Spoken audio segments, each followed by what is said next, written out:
Hello children, I hope all the concepts of nutrition are now clear to you. So let us start the next life process, respiration. We'll start with the definition of respiration.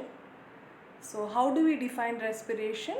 Respiration is a biochemical process which involves breakdown or oxidation of food to release energy, and this energy is stored in the form of ATP or adenosine triphosphate. So before we go into the details, let us just do a recap. You have already learnt in your lower classes. We will just see the differences between respiration and breathing. If you see respiration, as I told you, at the end of respiration there is lot of energy released. Okay, whereas in case of breathing there is no energy released or stored. And as I told you, energy is stored in the form of ATP during respiration. So there is no ATP produced during breathing. And in case of respiration, if you see, it occurs within the cells. So we call it as intracellular process. It occurs inside the cells. Whereas breathing, it is an extracellular process, meaning it occurs outside the cells.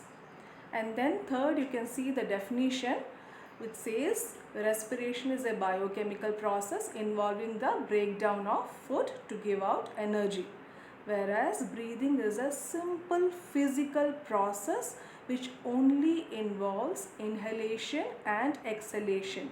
Inhalation, taking in oxygen rich air, and exhalation, giving out carbon dioxide rich air. Now let's see the parts of respiratory system. The respiratory system begins with nostrils, and then it leads to two nasal chambers or nasal cavities. If you see inside the nasal cavity, it will be filled with nasal hair as well as mucus. So these hair as well as mucus, they will help to trap any dust particles and even help in killing any microbes. And the mucus will also help to moist the air which is coming inside or which we inhale.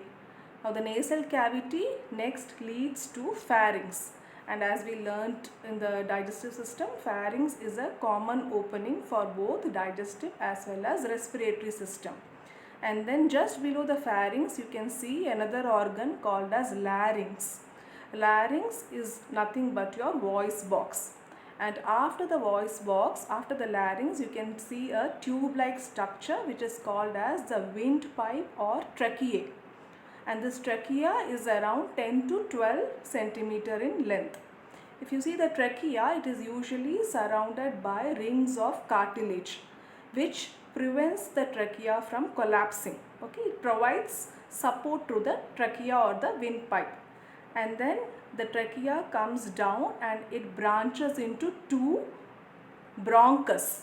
Okay, can you see two branch like structures? The trachea is dividing into two structures and they are called as bronchi, and each bronchi, they will enter into the lungs.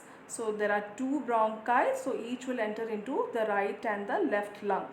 And after it enters inside the lung, you can see that the bronchus, it further divides into many small branches. They are termed as bronchioles. And then these bronchioles later open into circular structures called as alveoli or alveolar sacs. These alveoli or alveolar sacs, they are present in millions inside our lungs, and they are surrounded by very thin membrane, and they help to increase the area for exchange of gases. We will come back to the function of alveoli later. Now let us see the structure of the lungs. We have a pair of lungs, and if you see, the right lung is slightly larger than the left lung. The lungs are covered by two membranes which are termed as pleura, Pleura, and it is protected by a rib cage which are made up of bones called as ribs. And if you see the lungs, they actually rest over a muscular organ called as diaphragm, which forms the floor of the thoracic part of our respiratory system. So as I have mentioned to you the parts, the same order. During inhalation, oxygen rich air, it enters our nasal cavity, and through the pharynx it enters the trachea, then it enters the bronchus, bronchioles, and then the alveoli, and then exchange of gases occurs between the alveoli and the blood capillaries, and again air which is rich in carbon dioxide from the blood capillaries, it comes back to the alveoli, then to the bronchioles, then bronchus, then it goes to the trachea, then larynx, pharynx, nasal cavity, and then it is given out. This is how the process of inhalation and exhalation occurs when we take in air rich in oxygen and give out air rich in carbon dioxide. So you can see it here clearly. The red arrows indicate air coming inside the lungs and inside the alveoli, and the blue arrow indicates air which is moving out of the alveoli and out of the lungs. So if you see here, as soon as the air rich in oxygen enters the alveoli, the concentration of oxygen is more inside the alveoli compared to the surrounding blood capillaries. So immediately through the process of diffusion, oxygen diffuses into the blood. Similarly, during exhalation, if you see, the blood capillaries will have more concentration of carbon dioxide compared to the alveoli. So again, carbon dioxide will diffuse from the blood towards the alveoli, and then it is slowly exhaled outside. Now let's see the equations of respiration and photosynthesis. Can you see here? Can you see any kind of relation between these equations? So if you see the first equation of photosynthesis, you can see that the raw materials are carbon dioxide and water, and we know that in the presence of light and chlorophyll, it produces glucose and releases oxygen. If you see respiration, it is the exact opposite process which occurs here. So the reactants of photosynthesis are the products here, and the products of photosynthesis are the reactants here. So this glucose or the sugar which is produced in photosynthesis, the same sugar here, it is used as a reactant. So this is the component which is present in our food, and along with oxygen, if you see, it will release energy in the form of ATP, and then along with that some amount of water vapor as well as carbon dioxide is also released. So if you see photosynthesis, it is actually an anabolic or a build-up process, whereas the respiration is a catabolic process where energy is actually released.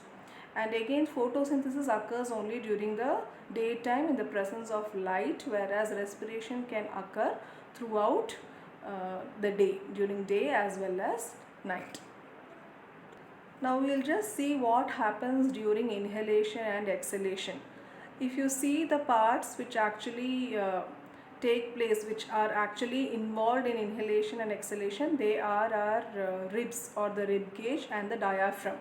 So during inhalation, when a large amount of air has to be taken inside the chest cavity, so the ribs will move upwards and outwards, and the diaphragm will move downwards, so that a large cavity is formed inside the chest and more amount of air can be taken inside.